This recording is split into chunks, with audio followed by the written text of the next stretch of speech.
Bumaba ang tinatawag na net satisfaction rating o ibig sabihin, kumonti po ang bilang ng mga Pilipinong kontento sa paggawa ng tungkulin ni Vice President Jojo Marbinay.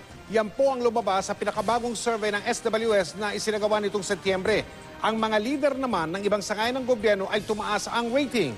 1,200 tao ang tinanong sa naturang survey. Nakatutok si Sherry Torres.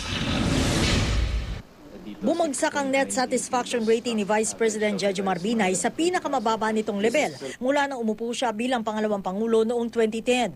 Sa survey ng Social Weather Stations o SWS na inilathala sa pahayagang Business World, bumaba sa positive 52 ang rating ni Binay nitong Setyembre mula sa positive 67 noong Hunyo o 15 points na pagbaba.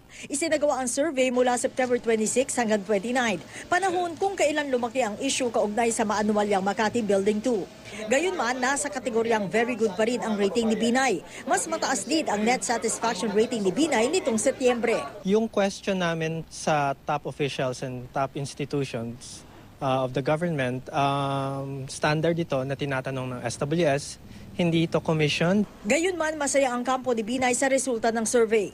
Ayon kay Cavite Governor John Vic Remulla, tagapagsalita ni Binay, mataas pa rin daw ang tiwala ng publiko sa Vice Presidente sa kabila ng patuloy na pagbato ng mga alegasyon sa kanya ng mga kalaban sa politika.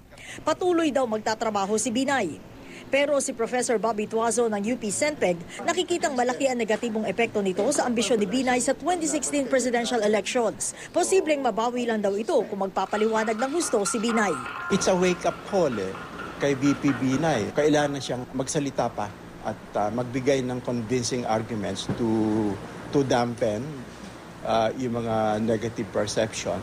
Bukod kay Binay, sinurvey din ng SWS ang ilang pinuno ng pamahalaan. Si Senate President Franklin Drilon nakakuha ng positive 36, positive 30 naman si Speaker Feliciano Belmonte at positive 10 kay Chief Justice Maria Lourdes Sereno.